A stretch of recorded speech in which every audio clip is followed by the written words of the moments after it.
Welcome back to Shot Commentary. Today we got 4 shots, a couple music videos, a couple short films, and let's go. All right, first shot of the day is we got Nathan James here for a music video called Misanthrope. Um, he's just basically, the video is just kind of like this chaotic, visualizer heavy music video that's very vibe driven. Everything was just kind of like to convey an emotion, not necessarily like a specific story. Um, but I really like this shot. I like the way that, it was his idea the day before. He was like, yo, what if I like bring this axe, and I'll spray paint it red so it can be like red. It'll be like a color pop. And I was like, that's freaking sick. Let's do it. So he came in with the axe and, he just held it in this certain way. And I was like, that looks sick. Let's do a whole performance take like that. So the way that we lit this is pretty simple. To be honest, I mean, we had basically I believe it was a 6x6 diffusion panel that I had, full grid or half grid. I think it was probably a full grid. That's what I use a lot. I use that a lot. And then muslin, I'll use unbleached and bleached muslin a lot. So we probably had that. And I believe I had a softbox on a light that was going through that. So it was like we were softening it 2 times, right? Softbox softens it, and then that goes through the full grid, and then that softens it a second time, and it spreads the light out and it hits him, right? So that's hitting pretty, at like a 45 degree or so. And then this harder source that you see here is coming from another unit more to the side, which is giving us all of this.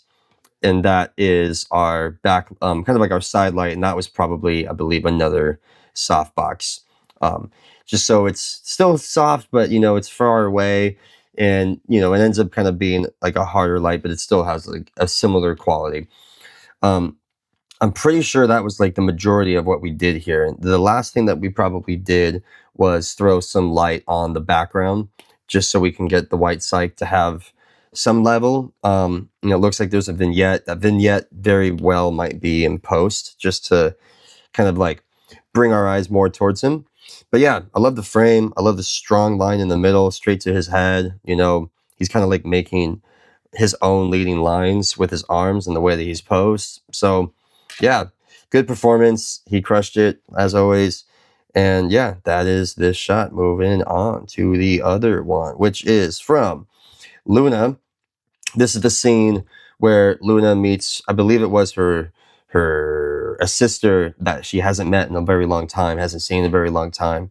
So this was like, their embrace. And we decided to do this profile shot because the profile, I think, is really good when you want to show confrontation or some sort of like there's a connective tissue, right? Whether that connective tissue is violence or if it's like an embrace, I really like using profile shots for that, especially in the 2:3:9 aspect ratio. I think it works really well when you see them, come together like that. But I enjoy this shot. We filmed it at this really sick space called, I think it was called Autotime Automotive, like a car shop. And we were lucky this guy was like in the background. He had like a welder. So he was like welding in the background during the shot. So we had these, 6 sparks going on. And to light this was honestly kind of a lot of layers. I mean, without giving you too much boring details, we basically have a ceiling bounce that's hitting the ceiling. That's kind of giving us some overall room tone. I think we had some small level pushing on the front of them just for some fill for camera side because we didn't want it to be too moody for this scene. And then there's some light, as you can see from here, coming from a unit that's in the other room behind this wall. There's another room that was shooting this way, lighting this environment. And then for the most part, what we have going on here is this harder light here that's kind of like outlining her. You can also see it hitting him as well. There was right off to the side of the frame here, there's like a platform. And you could get up to that platform, and we basically put a big light with a softbox. The biggest softbox I had, if I could have gone bigger, I would have, but we just didn't have the space to do like a 6x or an 8x half grid or full grid. So it ended up just being a softbox. I probably double broke it to try to get it to spread out a little bit more, but it was far away enough that we didn't have to deal with the inverse square law too much, and things kind of like leveled out pretty nicely. So that's pretty much lighting this, I believe. There might have been some overhead lights built in, like fluorescence potentially lighting that too.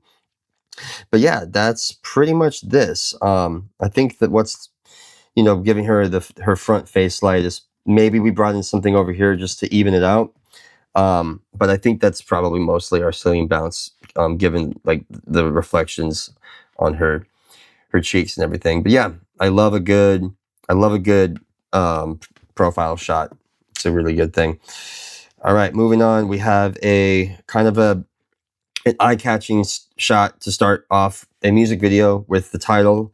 As you can see here, we wanted a very like sexy, badass, grunge, kind of like underground street fighting boxing video thing that was going on, because like the song was made with Orgy, and the song is literally about like toxic relationships and violent love and stuff like that. So we really wanted to play into that kind of all the way.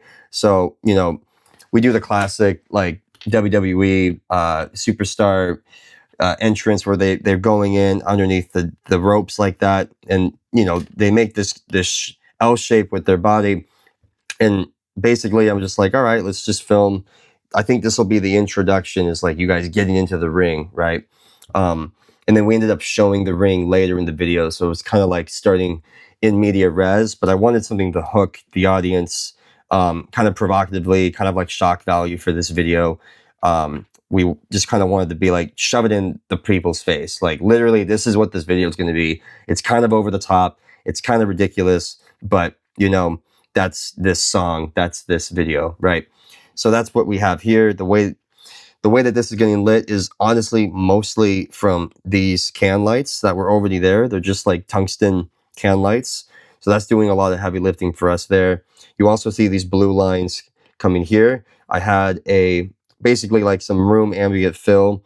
You can see some blue on her leg right there, and some blue here in the shadows as well as here in the shadows. So that's basically filling our shadows. But I wanted it super dark, super high contrast for this.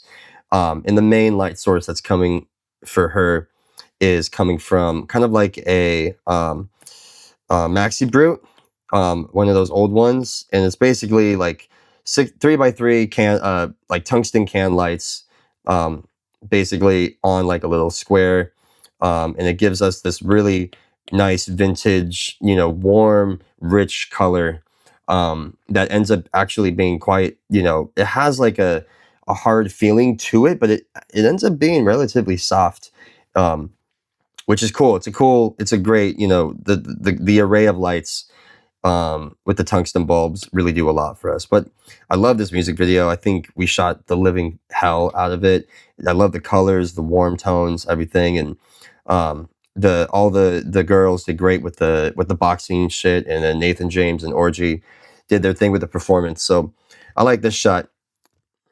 All right, going on to another close up here, we have a super shallow focus shot, which I don't do all the time, but we shot this on large format on the Red Raptor, and we wanted to really highlight the cutter gun thing from Dead Space. And this shot was cool because this actual unit like rotates, right? So it literally moves in the shot. So I think this is where it starts, and then I think it moves to a horizontal in the same shot. It kind of like does one of these. So we just want to highlight that. This scene is basically lit by 3 or 4 overheads that are flickering red and white on and off. And I believe that literally, like, we lit the space for this scene. We didn't really light the actor too much on this one. So there might be something like a little special coming in, like maybe a Pavo tube or a Titan tube, or maybe a small softer unit to give us this emphasis here. It also might be, from the look of it, coming from the top I don't really remember. It's been a few years, but we could have had a special on this potentially. But yeah, I love how like your eye can't go anywhere else but here. And that moment in the story, it's really important that the audience sees what the gun is about to do, because in the next shot we go to, you know, him shooting the gun and we see the guy get hit, and we wanted to emphasize the thing going. So yeah, I love the blurry lines here, the blue, the red. We're getting all of these textures, and yeah, I think it's a cool shot. But that's all I got for you today, and I'll see you next time.